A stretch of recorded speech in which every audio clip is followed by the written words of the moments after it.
Okay guys எல்லாரும் எப்படி இருக்கீங்க?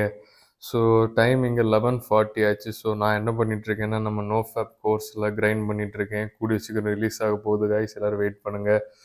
ஸோ நான் இதில் ஒர்க் பண்ணிட்டுருக்கேன். ஸோ நானும் என் ஃப்ரெண்டும் தான் இந்த வீட்டில் தங்கியிருக்கோம். ஸோ அவன் ஒன்று படிச்சுட்ருக்கான், நான் ஒரு ஸ்கூலில் டீச்சராக வேலை பார்க்குறேன். ஸோ நான் இதில் ஒர்க் பண்ணிட்டு இருக்கும்போது அவன் என்ன பண்ணியிருக்கான்னா, ஒரு பொண்ணு வீட்டுக்கு போயிருக்கான். அந்த பொண்ணு வீட்டில் அவங்க அம்மா அப்பா இல்லை. ஸோ இதை அவன் பார்த்துட்டு இருந்தாலும் சரி, ஸோ அவன் அங்கே போயிருக்கான். ஸோ நான் இங்கேருந்து ஒர்க் பண்ணுறேன். டைம் 11:30 ஆச்சு. ஸோ செல்ஃப் இம்ப்ரூவ்மெண்ட் வரும்போது எல்லாரும் என்ஜாய் பண்ணுவாங்க. ஸோ அந்த டைமில் நம்ம ஒர்க் பண்ணோம்னா எல்லாரோட நம்ம ஒரு படி மேலே இருக்கலாம்.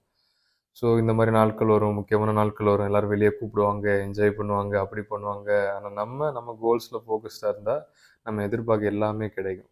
ஸோ இதுதான் அவங்களையும் நம்மளையும் பிரிக்கிற ஒரு இது. இவனும் நல்ல செல்ஃப் இம்ப்ரூவ்மெண்ட்டில் தான் இருக்கிறான். இன்னும் ஒரு படி மேலே நம்ம போகணும்னா, நம்ம அந்த நேரம் அவங்க குடிக்க போகும்போதோ, இல்லை என்ஜாய் பண்ண போகும்போதோ, நம்ம இருந்து நம்ம ஃபோக்கஸ்டாக இருந்து நம்ம வேலையில பண்ணணும். ஓகே காய்ஸ், ஒரு நான் ஷேர் பண்ணணும்னு நினச்சேன். ஸோ நோஃபேப் கோர்ஸ் கூடிய சீக்கிரம் ரிலீஸ் ஆக போகுது. எல்லோரும் வெயிட் பண்ணிட்டுருங்க. நீங்கள் உங்கள் நோஃபேப்பில் ஸ்ட்ரகிள் பண்ணுறீங்கன்னா, இது கண்டிப்பாக உங்கள் லைஃப் அப்படியே மாற்றி உங்கள் ஹையர் செல்ஃபை டியூன் இன் பண்ண ஹெல்ப் பண்ணும். Okay guys, sea you soon. உங்கள் கிரைண்ட்லேயே நீங்கள் இருங்க.